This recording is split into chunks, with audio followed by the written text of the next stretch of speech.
Suicide Silence, You Can't Stop Me. There's a lot of things we could talk about with this review.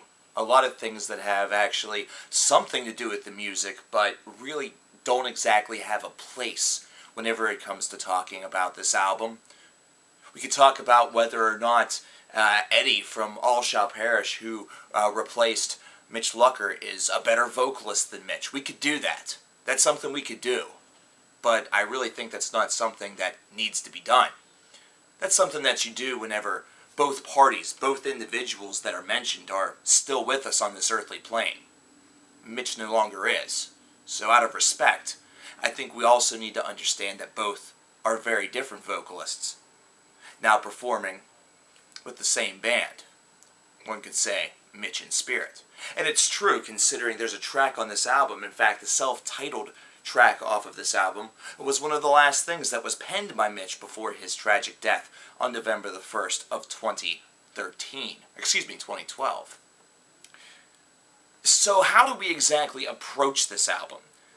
Is this something where we have to be hypercritical about the changes that may have occurred based around the fact that Suicide Silence now has a new singer? Or is this instead something where we see it as a celebration because Suicide Silence decided to continue onward, even after suffering a tragedy of potentially Metallica-ish proportions? Metallica lost Cliff Burton, they opted to go on, so why not Suicide Silence? So that's exactly what we're going to do. We're going to review this just like any other album.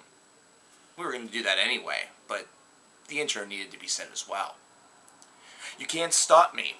Suicide Silence, deathcore band. This is something that, if you're a long-time subscriber to this channel, if you're somebody who's been around the Cover Killer Nation block, you know that deathcore and I haven't necessarily gotten along for a long period of time.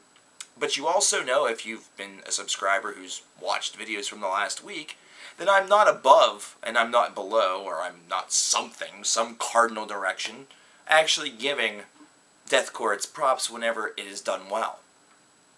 Now, whenever Mitch was fronting Suicide Silence, I felt this was a band that had some potential, but it was something that, for me, it never really clicked. Something that just seemed like there was a little something missing. Perhaps it was the fact that it was heavy for heaviness' sake, and for me, I need more. So more of a personal thing, as opposed to it being the fact that the music was bad. Maybe that thing for me is Eddie from All Shall Perish. I'm a big All Shall Perish fan. And Eddie coming on board didn't necessarily make me an instant believer in Suicide Silence. And that's really kind of a rude thing to say. To say that it took someone's death and the inclusion of somebody from a band that I already enjoy in order for me to like the previous band. Or something like that. It's ridiculous. However, there is a dynamic there. That fact that I already enjoy his work definitely served as a catalyst as to me being very intrigued by Suicide Silence's new album.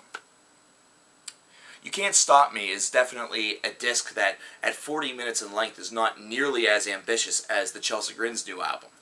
This is instead one that bases and focuses primarily on continuing the Suicide Silence tradition.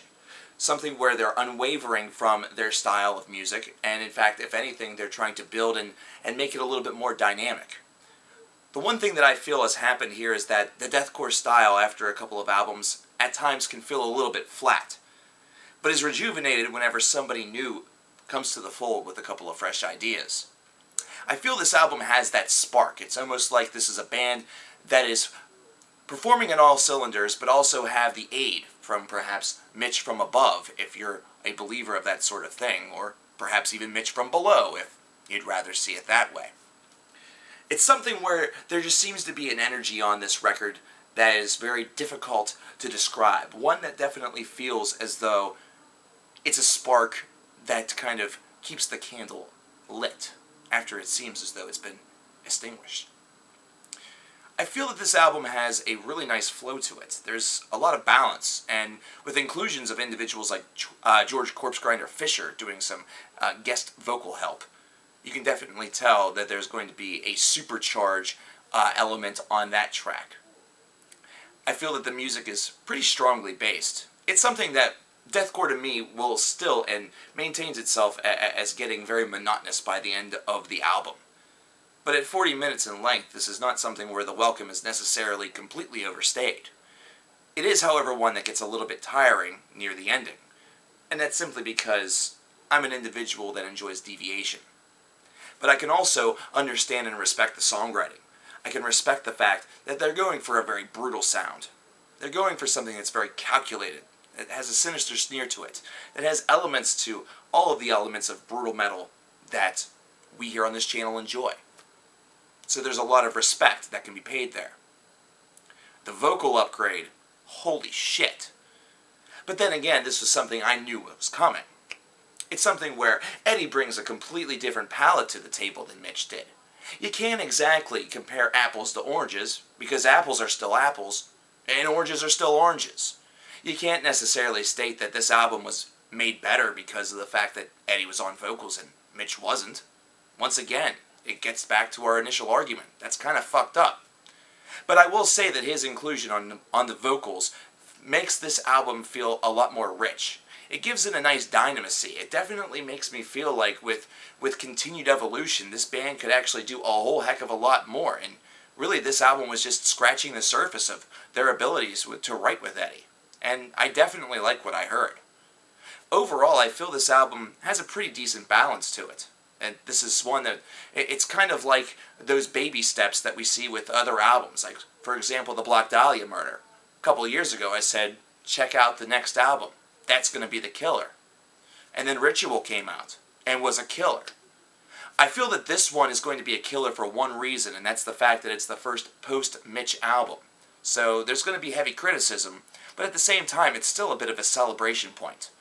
I feel the next album by Suicide Silence really has the potential to be the true, crest bringer, the one that actually showcases itself illuminatingly so of what this band is now capable of. So perhaps that's when we should be more harsh, more judgmental. But for now, this will do. 79 out of 100. Praiseworthy events are certainly the vocals, but the songwriting feels like it's gotten tighter as well. Things that I'm not too fond of is, of course, just how quickly it tires out deathcore. It tires me after so long. But that's a personal thing. I can't necessarily knock it just based off of that alone. I feel that some of the songwriting was not top-notch, mainly on the second half. It definitely seems like things slowed momentum-wise. But the first half of this album, damn, gotta give it a lot of props. What did you guys think about this album? Do you think that Eddie is a fitting replacement for Mitch? Do you think that this is something that's going to make their music leaps and bounds better, or is this something that's just going to, maybe make them just as good as they were or worse? What was your favorite track? What's your favorite album? Let me know in the comments, and I'll talk to you guys next time.